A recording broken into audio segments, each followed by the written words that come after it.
moc ráda tě vidím. Koukám, že už máš děti. Jo, já ti je klidně představím. Robine, pojď sem.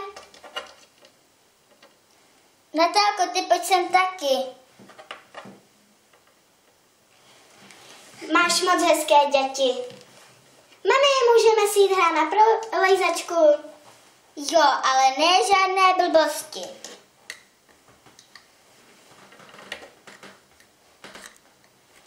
Kláro, a kdy jsi se vdávala? Před 2 lety. A koho jsi vzala? Bedřicha má moc krásný křídla. A kdy mi ho představíš? Stelo, já ti ho moc ráda představím. Mami, potřebuju čůrat. Robine, tak se jdi vyčírat za tu houpačku. Tak jo, už tam jdu. Tak já se tady vyčurám, jak říkala mamka. O, to je ale hustá tříkolka, na tý se musím svíst. Chlapečku, počkej, je to moc rychlá kříkolka. Dávej si pozor, varuju tě. Já se nebojím. Pomoc. Pane Bože, kolik je tu krve a taková velká bouračka. Chlapečku, pojď, musíme rychle do nemocnice. Pojď. Už jdu. Pojď. Kláro, a jak dlouho jsi s Bedřichem? Tak asi tak 5 let stalo. Je to super chvat, má super svaly. Dobrý den. Dobrý den, co pak chcete? Je volná houpačka? Jo, klidně na ní v klidu jděte. Děkuju.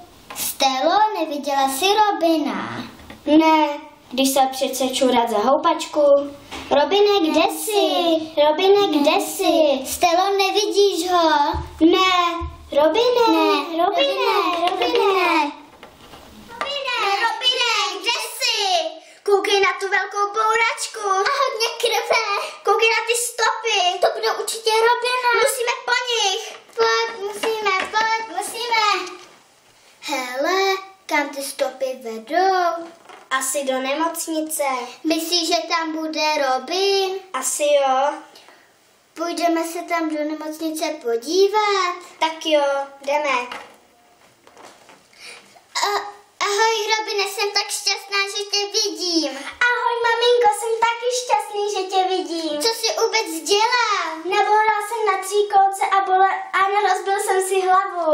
Robine, teď to určitě bude všechno v pořádku. A kde je Natálka? Nechali jsme ji na hřišti. Robine, ty tu zůstaň. My se musíme vrátit na hřiště pro Natálku. Natálko, jsi tu vůbec ještě? Ahoj, mami, nevíš, jak dlouho jsem tady na vás čekala. Natálko, ani neuvěříš, co se stalo Robinovi. Ještě, že už je všechno v pořádku. A až se všichni zase sejdeme, doufám, že budeme mít větší klid na pokec. Ahoj! Ahoj, Stella. Pozdravujte Robina, ahoj!